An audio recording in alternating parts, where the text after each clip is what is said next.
capítulo de número 2. Grato a Deus por mais essa oportunidade e privilégio, de estarmos na casa dele, podermos ouvir e celebrar ao nosso Cordeiro de Deus, que foi morto, reviveu. Hoje pela manhã nós celebramos esse Deus.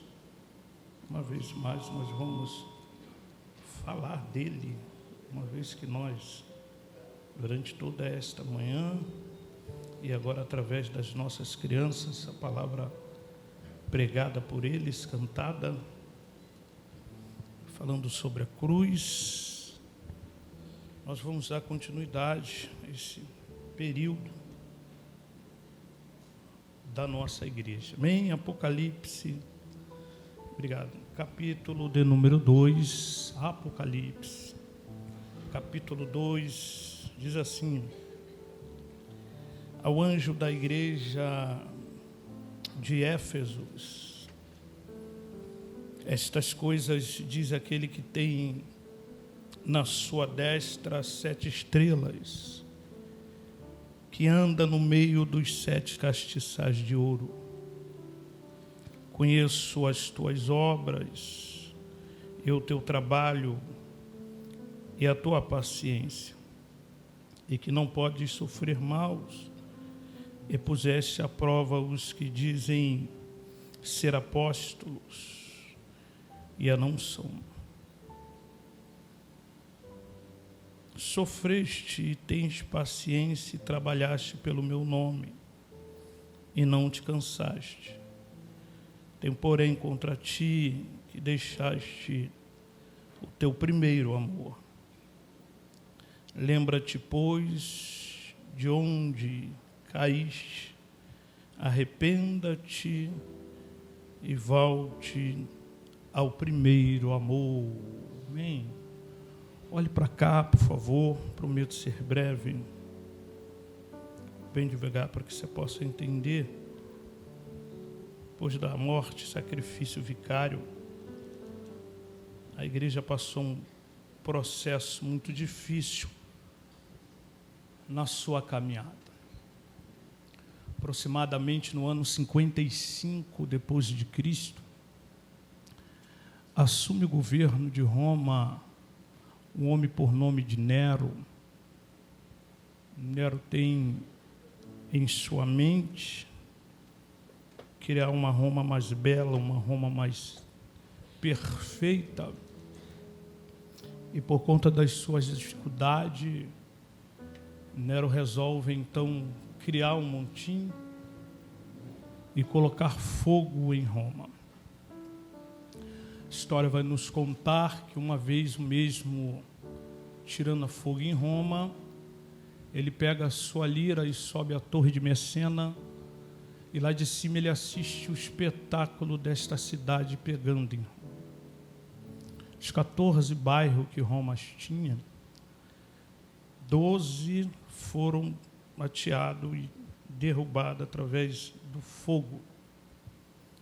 Os 2 bairros que sobraram eram apovoados por crentes, cristãos que estavam situados em Roma. E isso dá Nero um álibi de colocar culpa nos cristãos que estavam em Roma. Nesse período vai desencadear uma das maiores perseguições, aonde Roma resolve perseguir todos os crentes que estavam nos 2 bairros de Roma. Eles pegaram os cristãos, espalharam pelas ruas de Roma, diz que cobriram o corpo deles de piche. Os historiadores vão dizer que faltou madeira para fazer cruz para crucificá-lo. Passa-se o ano 55, aproximadamente, vamos para o ano 70. Neste período, estoura uma rebelião em Cesareia Marítima. E os zelotes, que não eram favoráveis ao Império de Roma, eles começam a criar uma guerra contra o Império de Roma. Nero manda para lá um homem chamado General Tito. E vai se cumprir o que Mateus capítulo 24 vai dizer. Jesus, quando chega em Jerusalém, sobe o Monte das Oliveiras com os seus discípulos. Os discípulos são camponeses, homem do interior, e quando se depara com o templo, a arquitetura, eles ficam impactados com a obra feita do templo, e Jesus vai liberar para eles uma palavra que não ficaria pedra sobre pedra, e Jesus estava se referindo do templo, e se cumpre através da rebelião que houve em Cesareia Marítima, por conta dos zelotes. General Tito invade Jerusalém, atia fogo no templo, uma vez que o mesmo era construído de tijolos de ouro, derrete o templo, entram dentro do templo, vão saquear o templo, e se cumpre o que Jesus falou: não ficariam pedras sobre esse templo. E ali eles vão promover aquilo que nós, pregadores, historiadores, os demais, chamamos de a diáspora, que foi uma légua de crente morto nessa rebelião.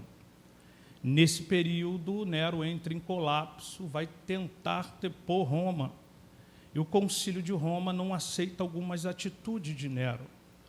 Nero tira a sua própria vida, e quem vai assumir o governo de Roma agora é Vespasiano. Vespasiano agora resolve promover uma festa de aproximadamente 100 dias de festa.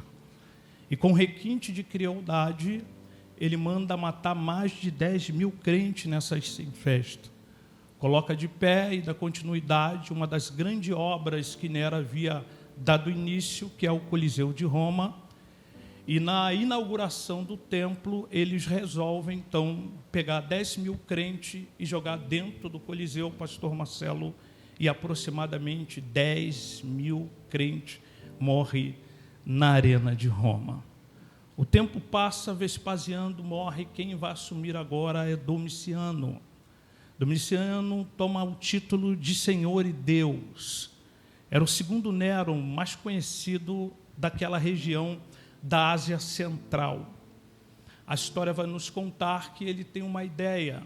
Nesse período do ano 80, anos 70, o último apóstolo ainda está vivo, que é o apóstolo João, que escreve o livro que nós acabamos de ler.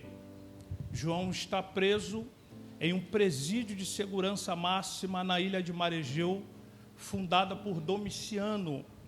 A história vai nos dizer que João, o último apóstolo do colégio apostólico, ele está vivo, preso em Éfeso. João, então, pastoreia a igreja de Éfeso, é preso, é levado para a ilha.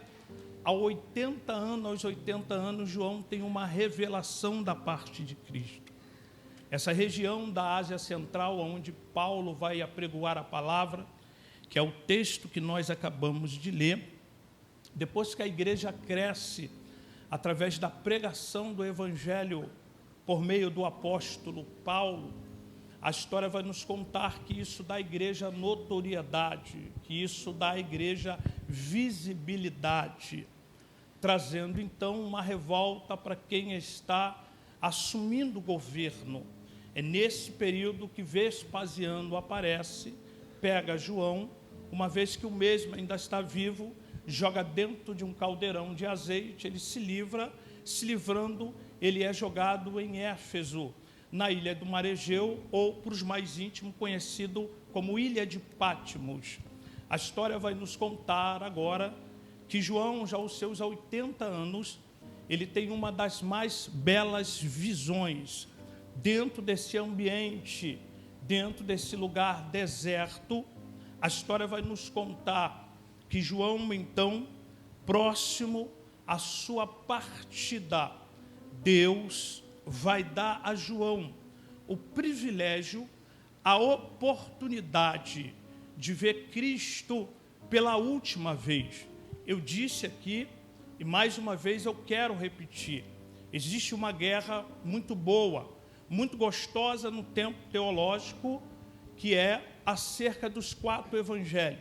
Alguns vão preferir mais Mateus, outros Marcos. Eu particularmente, eu sou apaixonado pelo Evangelho de Lucas, porque Lucas é grego por natureza.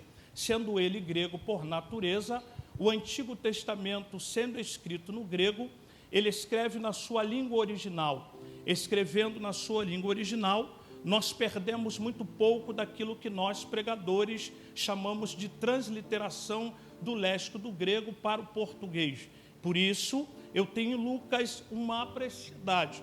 Porém, João mexe comigo, porque João é o apóstolo que foi gerado de uma forma diferenciada. João tem o privilégio, a oportunidade de reclinar a cabeça no peito do mestre e ouvir os seus batimentos cardíacos. Não porque ele é conhecido como um apóstolo do amor, até porque existia no mesmo uma bipolaridade. Ao mesmo tempo ele amava e ao mesmo tempo queria queimar os samaritanos. Porém, João tem uma intimidade com Cristo e um privilégio muito grande de ver o Cristo nas suas 3 fases. Jesus deu a ele a oportunidade de conhecê-lo nas suas 3 fases. Quem não lembra, Jesus está em Cesareia de Filipe, caminhando, ele vê Pedro. Chegando para Pedro, ele diz: eu vos farei pescadores de homem. Para João ele não fala isso. Para João ele vai falar: vinde a mim, porque Pedro era o cara que ia ser lançado no mar da vida. João era o camarada que ia ficar com Cristo para poder costurar a rede. É João que está com Jesus aos pés da cruz, porque João é uma espécie de amanuense ou escriba de Jesus. Era ele que está aos pés da cruz,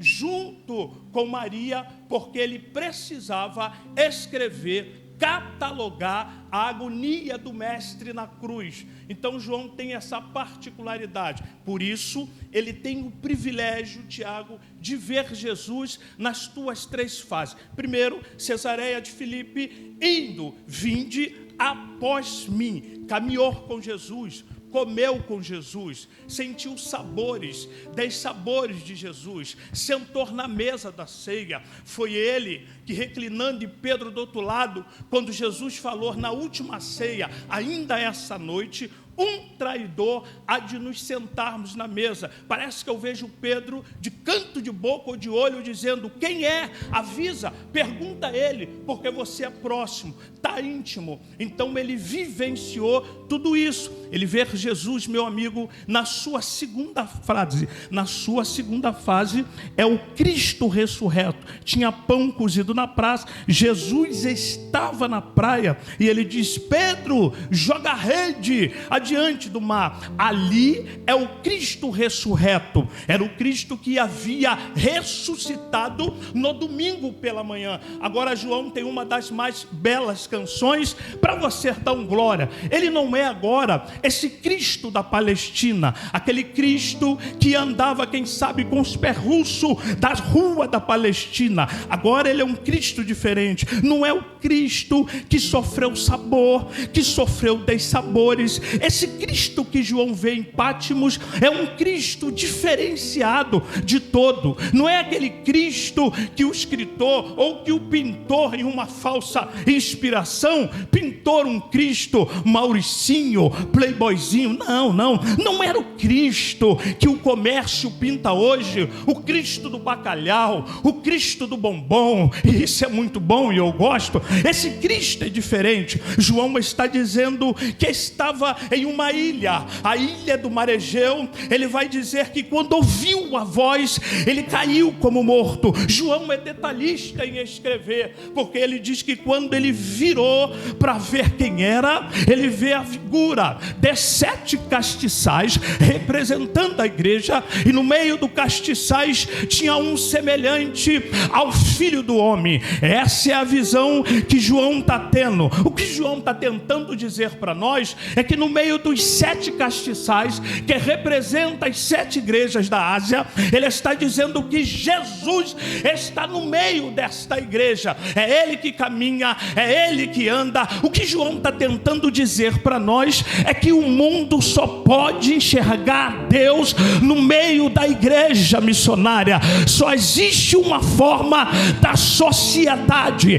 falida, corrompida, apática, esquelética, surumbática, é ver o nosso Cristo no meio da igreja. Isso é simples, é só olhar para quem que está do teu lado, que você vai ver Cristo na vida dele. João tem esse privilégio, só que não é o Cristo ressurreto, e muito menos o Cristo da Palestina. João, uma vez caindo, quando lhe ergue os olhos para ver, ele diz: eu ouço a voz como o som de muitas águas. É por isso que João é conhecido também como o apóstolo das águas. Por quê? Porque ele começa a falar sobre a água no capítulo 2 e termina falando sobre as águas. Eu ouço a sua voz como o som de muitas águas. Ele diz que quando virou para ver quem ela, os seus olhos eram como chama de fogo, os seus pés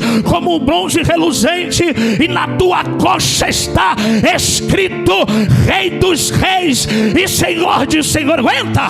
Ele não é o Cristo que andou na Palestina, porque como homem ele andou no barquinho e remou no barquinho, mas como Deus ele andou sobre as águas.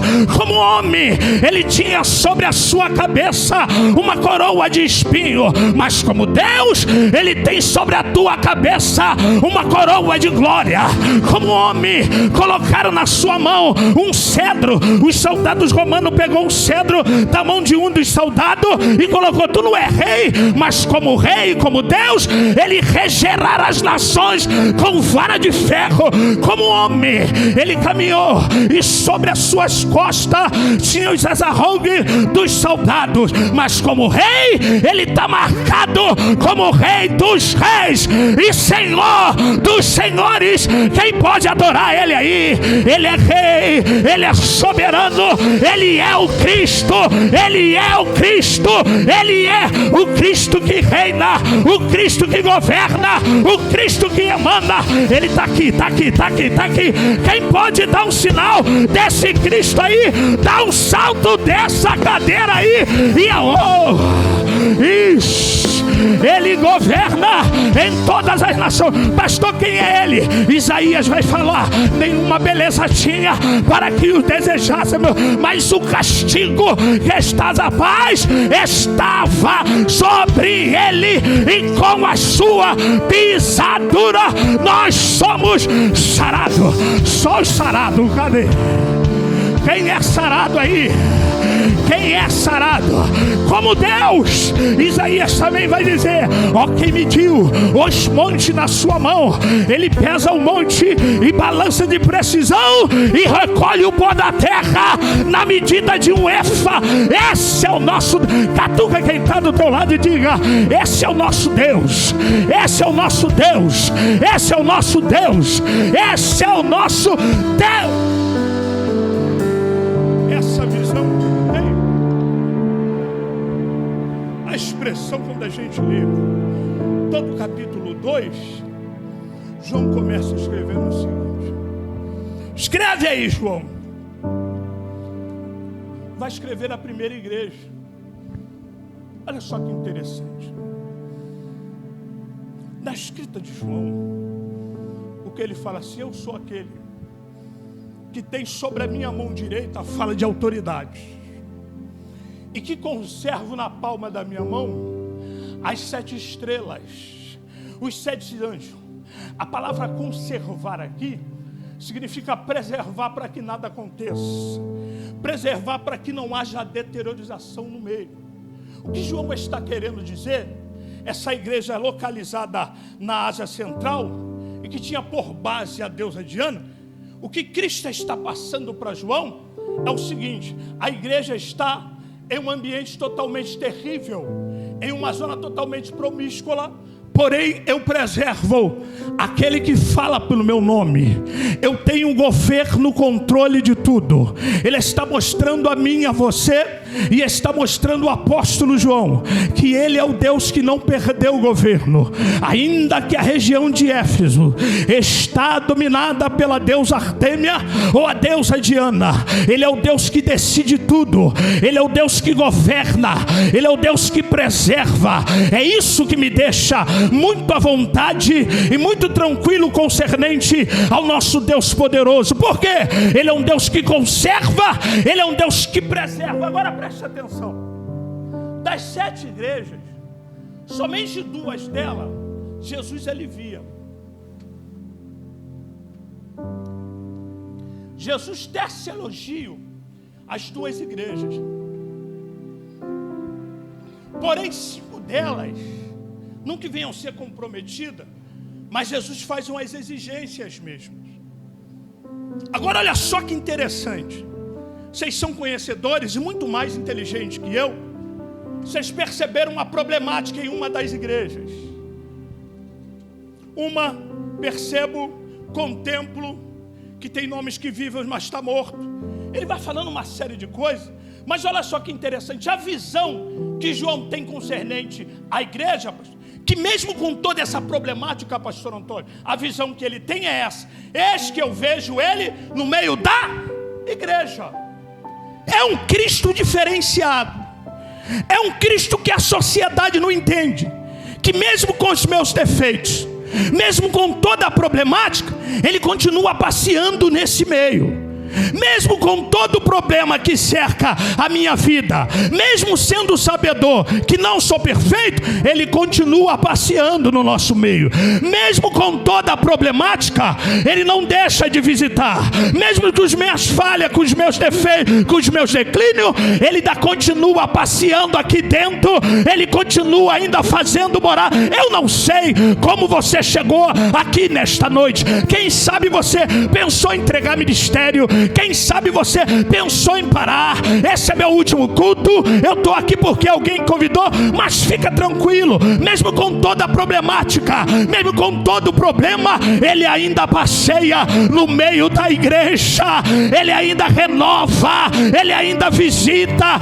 Esse é o Cristo que não vê o meu estado, minha problema, os meus defeitos, as minhas dificuldades. Ele continua passeando. Ele continua visitando. Ele permanece nesse meio porque ele tem um controle. Porque quem tem governo e quem tem controle não se preocupa com os declínios. João continua falando, e eu me prendo aqui à igreja de Éfeso. E é sobre a igreja que eu queria falar, que é a igreja de Éfeso.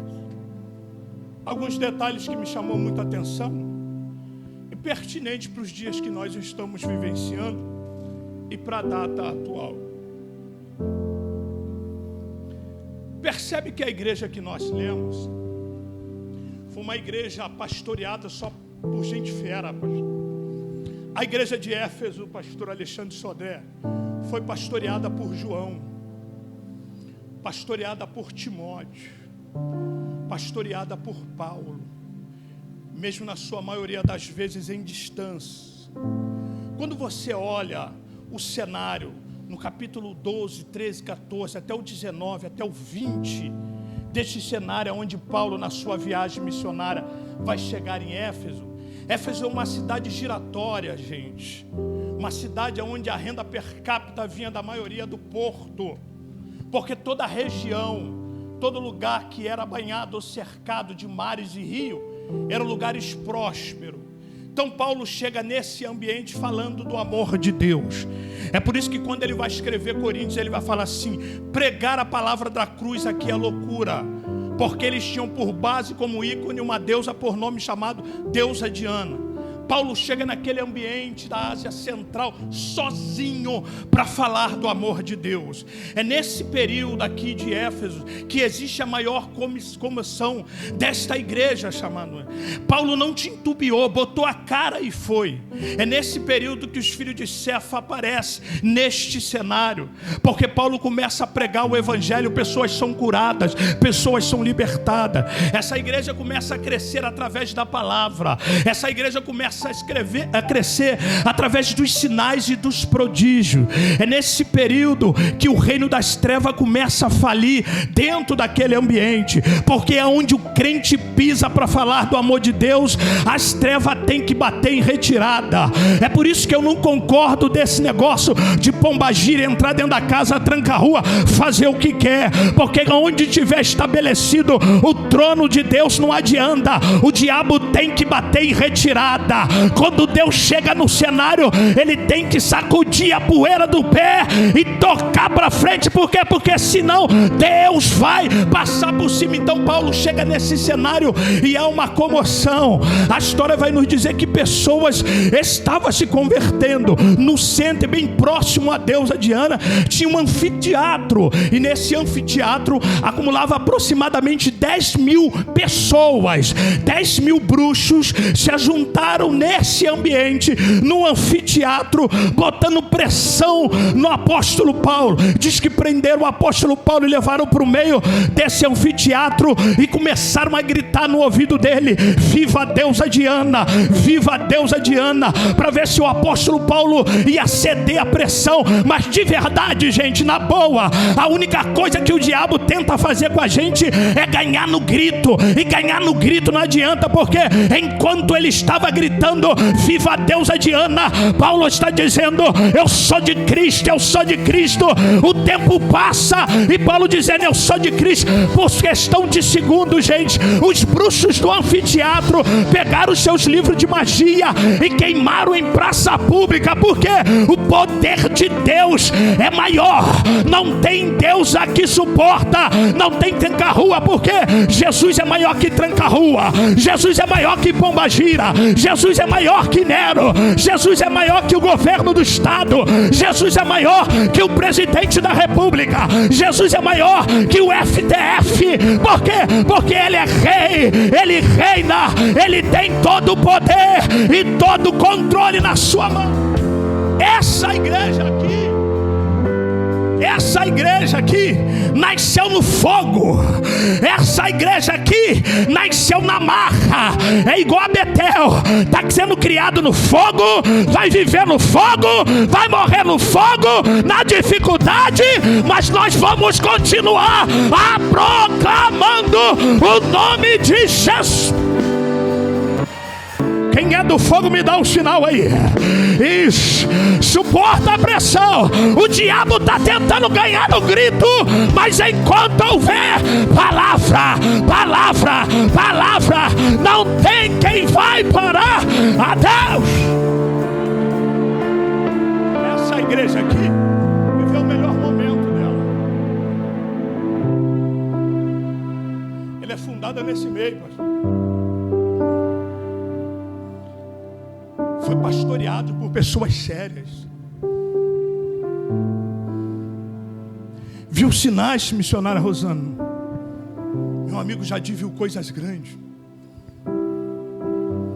Uma igreja que contemplou de longe os poderes, os sinais e prodígios. Jesus adora e escreve. Olha só o que ele vai escrever.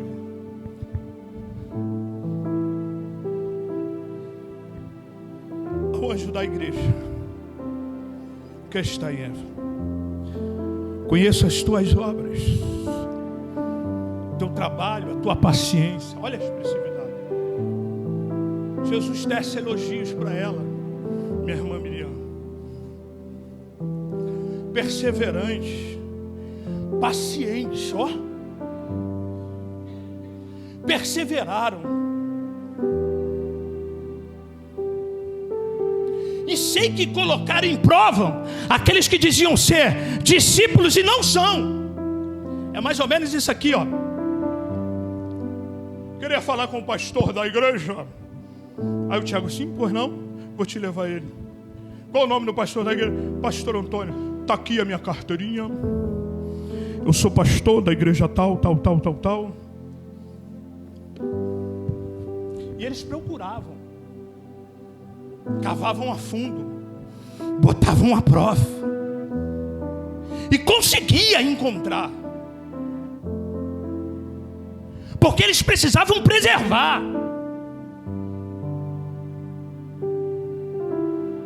Trabalhar, olha só a expressão, incansavelmente. Cansável aqui é perseverança. Vontade de parar, mas não vamos parar não, vamos continuar. É disso que ele está falando. Estou cansado, mas eu preciso da continuidade. Era uma igreja que trabalhava. Agora a expressão que Cristo usa, porém tem por ti contigo, que deixaste. O primeiro, eu gosto da expressão que abandonaste. Uma coisa é eu pegar o Benjamim e sair por centro da cidade e esquecer. Outra coisa é largar. Se abandona. Meu amigo pastor, que prazer te ver novamente, viu? Depois você vai cortar meu cabelo que o negócio está nevando aqui já. Então uma expressão aqui, tem porém contra si que deixaste, a expressão algumas, abandonaste. E olha só, e com muito cuidado eu quero que você redobre bem a atenção do que ele está falando aqui. Como é que pode? Me explica. Alguém que persevera, que luta. O que ele está falando aqui é de obras dentro da igreja, tá? Não é obra externa.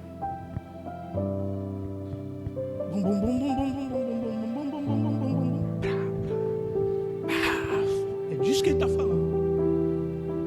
Não é obra externa, não, interna.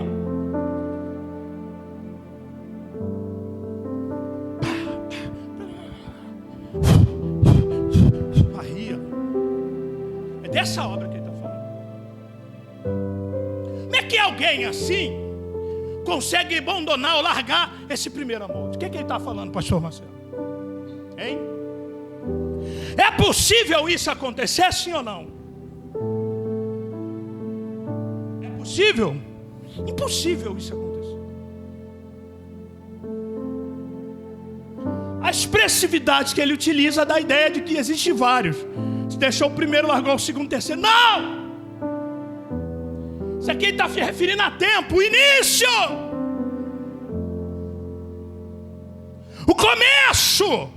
Ele está falando de ardor aqui dentro, gente. O que ele está querendo dizer é que a gente está tocando no automático. Você deixou, porque nós entendemos que a escala é mais importante que ele.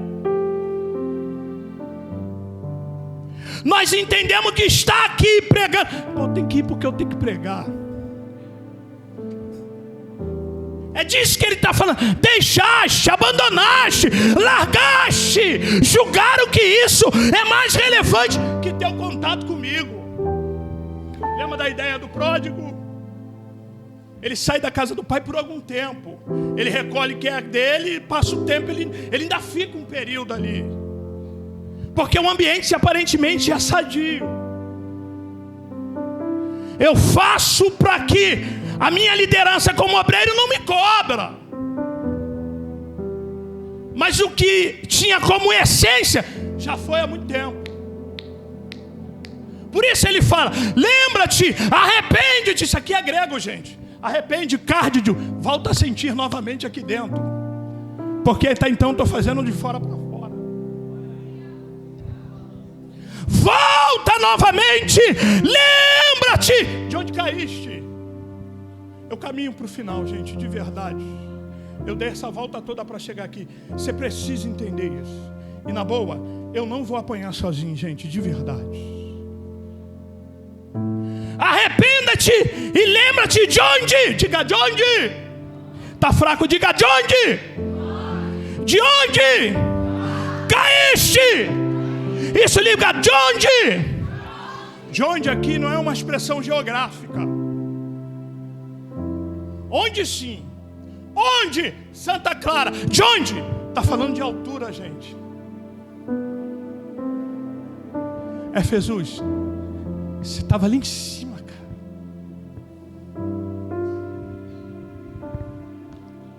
Você estava lá no alto. Você lembra quando você era o primeiro a chegar, Éfeso? Você fazia tudo por amor. Hoje eu não sei que razão, não sei o que houve nesse percurso, que você se perdeu por alguma razão.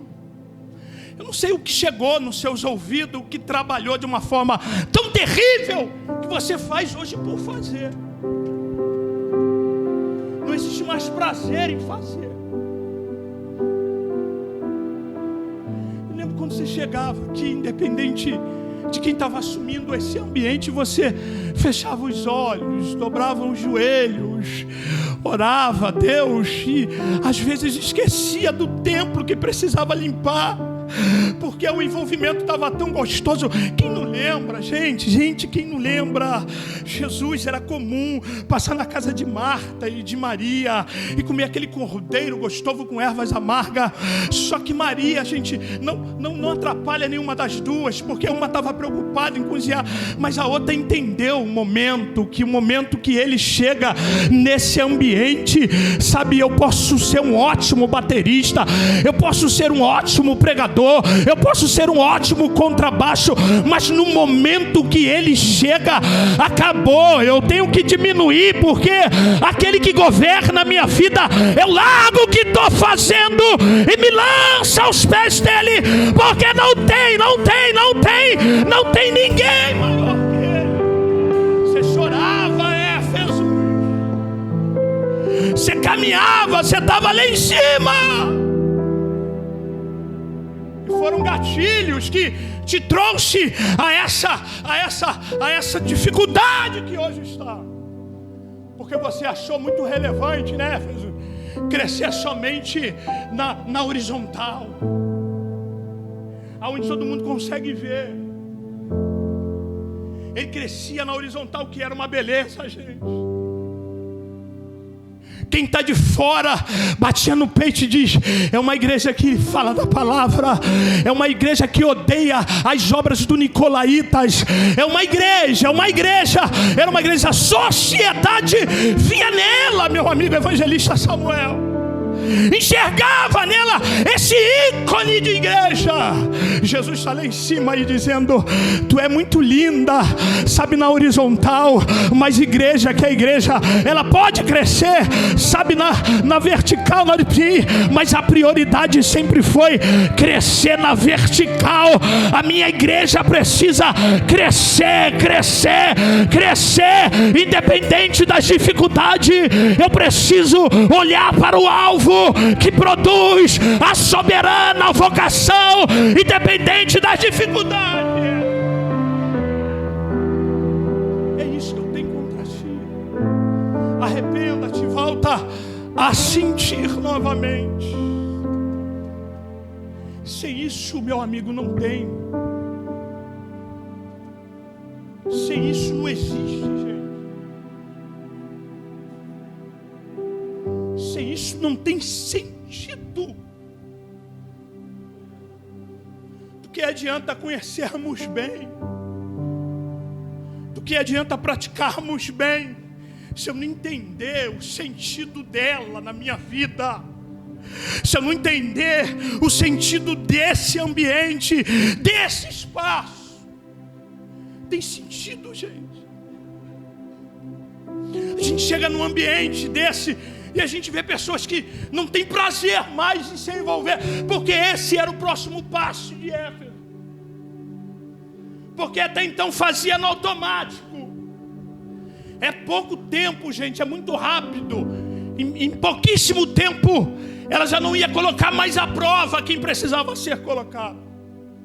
Porque uma obra vazia sem ele não tem sentido. A gente se prende aos conhecimentos, isso é importantíssimo. Cresçam sim na horizontal, mas é importante ter esse contato com ele. Cresceu, gente. e cresceu com força. O que Jesus está dizendo para eles é: tem como. Olha o que ele fala, diga: arrependa-te.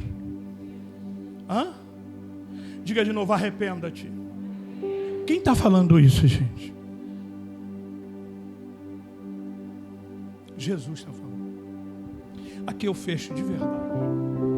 Eu tenho mais 3 tópicos, mas isso aqui, para mim particularmente, é importantíssimo. Diga assim: arrependa-te. De novo: arrependa-te. O que você entende de arrependimento? Pergunta quem está do teu lado. É possível mandar vocês se arrepender? Sim ou não? Eu posso fazer isso? E na boa, de verdade, o que é o arrependimento?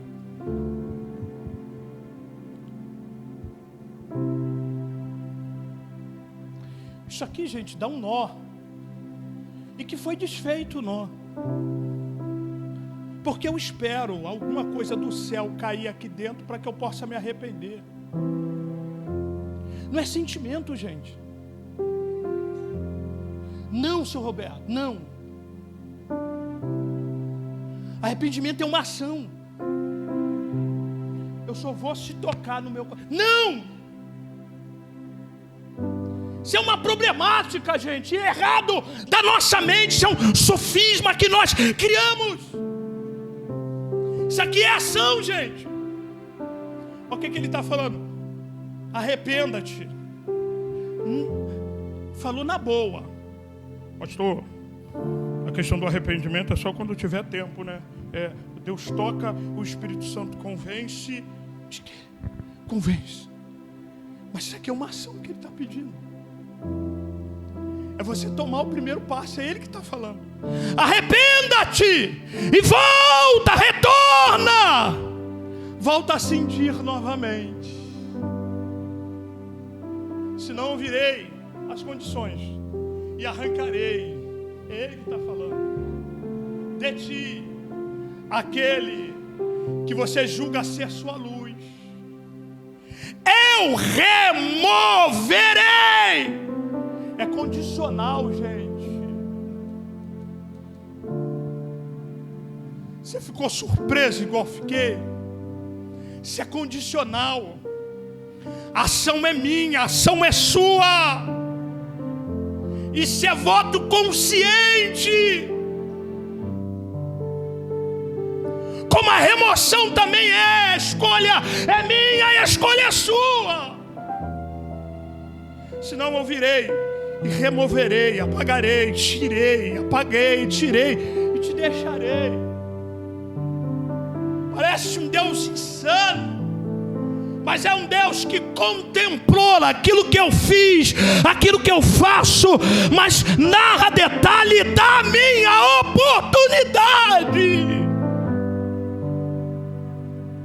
de fazer tudo novamente. Olha que legal. Ele não está preocupado com as minhas mazelas. Ele está preocupado com a atitude que eu vou tomar agora. Ele não está preocupado com o que eu fiz ontem, com o que eu fiz daqui a 20 minutos. Ele está preocupado com a ação e com a atitude que eu vou tomar agora. E graças a Deus, que é uma igreja que tem ouvido e escuta o que o Espírito está dizendo nesse ambiente. É a oportunidade dada a mim e a você. Esquece tudo que você fez até agora. Seja obras maléficas, seja obra ruim. Pastor, eu trabalho bem nessa casa. Eu oferto e dizimo muito bem. Hoje eu fui até para o evento da casa de Maqui. Grandes coisas, se não tiver em mim aqui dentro. Essa é a grande realidade que ele apresenta para nós. Uma igreja que no início ele tece elogios, mas com uma problemática imensa. Essa é a surpresa que Jesus apresenta para a gente. Que muitos naquele dia direi em seu nome: eu profetizei, eu preguei. Ó a galera que ele está falando, gente. a galera que vai bater com os nicolaítas, a galera que resiste, a galera que persevera, a galera que é forte, a galera que suporta, é a galera que corre risco de dizer: apartai-vos de mim que eu não vos conheço. Conhecer aqui, gente, não é de conhecer. Parece que é um Deus que está se contradizendo, porque um dos atributos de Deus é isso: Ele é poderoso em consciência, Ele está em todos os lugares e conhece tudo e todas as coisas. Isso é um dos atributos dele. Então a expressão que ele utiliza, eu não vos conheço, dá ideia, mas só que isso aqui não é atributo. Isso aqui ele está falando, eu não vos conheço, ele está falando de relacionamento. Ele diz: você pregou, você cantou, você pulou, você fez tudo isso, mas nunca se relacionou comigo. Isso aqui é relacionamento, gente, íntimo. É isso mesmo, a ideia de um homem para com mulher, de uma noiva para com um noivo, é muito mais que isso. O que ele está falando, eu não te conheço, porque até então você usou essa tribuna, essa guitarra, esse microfone, mas nunca se envolveu comigo. Então volta novamente, arrependa-te. A ação é sua.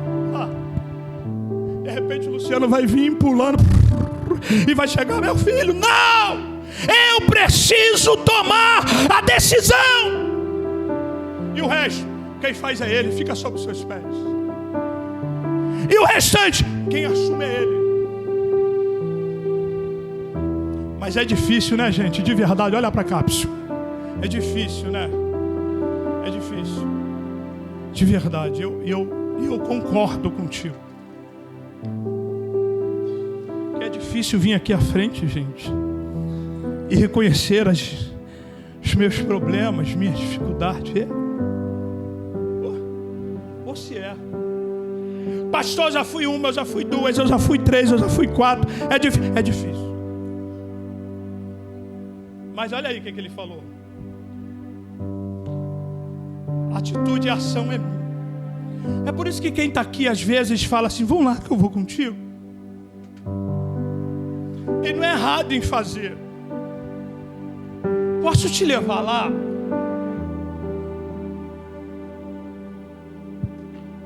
Porque isso é uma ação. Porque senão a gente vai vivendo assim, gente, a gente cai em uma zona de conforto. Eu não quero só ficar nesse ambiente e desfrutar da climatização, não. Eu quero sentir aquele que sabe que anda no meio da igreja. Eu quero voltar a sentir aqueles arrepios, porque até agora só a epiderme grita. Mas eu quero saber aquele silêncio do chorar dele, do visitar dele, dizendo: eu sou contigo. E ele já diz que independente das minhas falhas, dos meus erros, ele caminha no meio, ele anda no meio, ele desfila no meio. E se o Espírito Santo te trouxe aqui, me trouxe aqui, porque requer de mim essa ação, gente. Eu quero orar pela sua vida de verdade. Eu quero convidar os obreiros aqui. Enquanto os obreiros vão vir para cá, eu quero louvar a Deus contigo. Eu quero que antes de você sair do seu ambiente, você ora por você aí. Se é uma ação minha, se é uma atitude, Ele conhece as minhas obras, Ele conhece o meu deitar, o meu levantar. Morte vicária foi para mim, foi para você, foi para nós, gente. Eu preciso fazer valer a pena, porque a gente tenta de todas as formas, sabe, ajudar Deus, pagar pelo que Ele fez. Ah, que loucura! Tentar retribuir o que Ele, sabe, fez nesse madeiro por mim. Tentar de alguma forma pagar, não sei, com valor físico, com a vida, com obras, sei lá, com oferta. Não! Isso não é suficiente. Suficiente é largar tudo isso, arrepender-te e voltar novamente, e voltar a sentir aqui dentro. Porque até então é estereótipo, porque até então não tem, sabe, gente. aproximadamente, gente, por dia. Olha para cá, na cidade do Rio de Janeiro. E eu preciso ser mais preciso com vocês. Olhe para cá. Não vou nem me referir somente a toda a cidade, mas Jacarepaguá, ultimamente, tem morrido por dia de 15 a 20 pessoas. E pasme os senhores, olhe para cá. Pasme os senhores. 30% dessas pessoas estão morrendo nessa região nossa. Traficantes, ladrões, estelionatários, 30%. Me pergunta, pastor, e os 70%? Me pergunta. Mais forte, diga, pastor. Não faz biquinho, diz, pastor. E os 70%? Luciano, João, André, Carlos, 70% de pessoas inocentes. E na boa, misturado com tudo, que prega uma palavra, que fala do amor de Deus.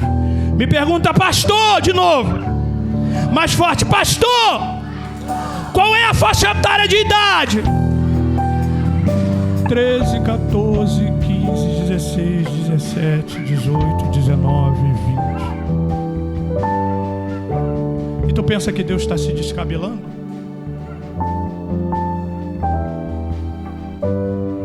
Quem morreu salvo pode bater no peito e falar como apóstolo, é lucro. Agora, rapaz, Morro do Fubá, há 3 semanas atrás, um jovem sai da igreja, pregador, pega uma carona no mototáxi e um tiro de fuzil, não me diga de onde saiu, matou ele a queima-roupa. Será que dá tempo de se arrepender?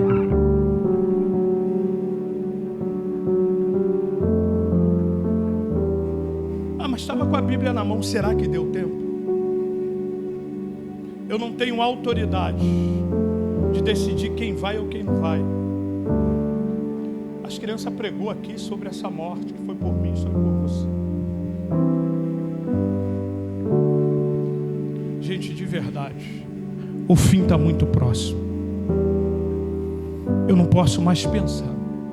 Uma vez que você conheceu e entendeu que o arrependimento, a ação, é ação tua, que não precisa sentir a emoção, que não precisa sentir arrepio, mas que a gente não precisa falar mais nada. A decisão é sua. Eu convido você a sair do seu lugar e vir receber uma oração das mãos dos obreiros aqui. Isso, saia do seu lugar. Isso, vem aqui na frente, conversa com Deus. Isso, diga para Ele, fala que eu não quero mais viver dessa forma, não. Essa vida não é para mim, não. Eu sei que eu estou correndo risco e eu sei que eu tenho a vida toda pela frente, e é verdade. Mas é muito rápido. Não dá mais para perder tempo, não. A vida é boa, eu sei, desfruta ela. Mas não dá para flertar entre dois mundos, não. Não dá para ficar indeciso, não. Porque o inferno existe e ele é real mesmo. Não espera o diabo vir, sabe? Como a mitologia pinta, de chifre, de cauda, não. Ele vem sutilmente, batendo no ombro, dizendo que tu é bom, que tu pode ficar mais um pouco. Quando a gente menos espera, a nossa vida, ela é ceifada. Isso. Não posso viver. Mas não vale mesmo não. Isso, olha aí, gente. Ai, Espírito de Deus, emacou, mechebe as subquérias e minicandalaia. Não retire, Deus, de mim o teu Espírito, me impulsiona, me força a estar mais próximo a cada dia. Isso, fala para Ele. Não vale a pena. Isso.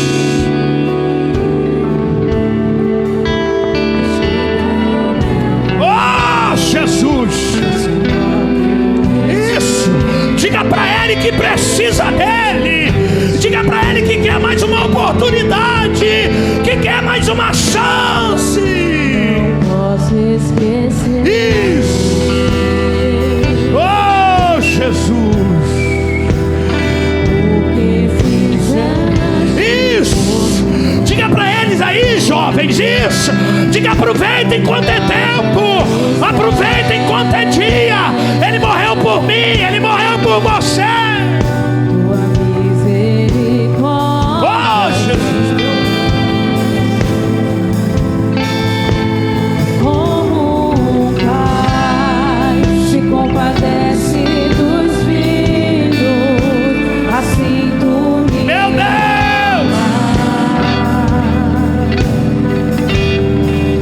aparta as minhas Diga. transgressões. Preciso de ti. Meu Deus, olha aí. Distante de ti, Senhor. Isso. Não posso viver, não vale a pena existir. Escuta o meu clamor, mas que o ar que eu respiro, preciso de ti.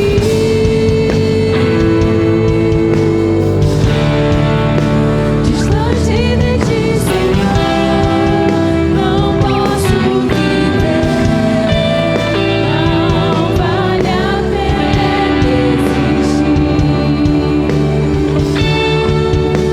Escuta o meu clamor, mas que o ar que eu respiro, preciso de ti.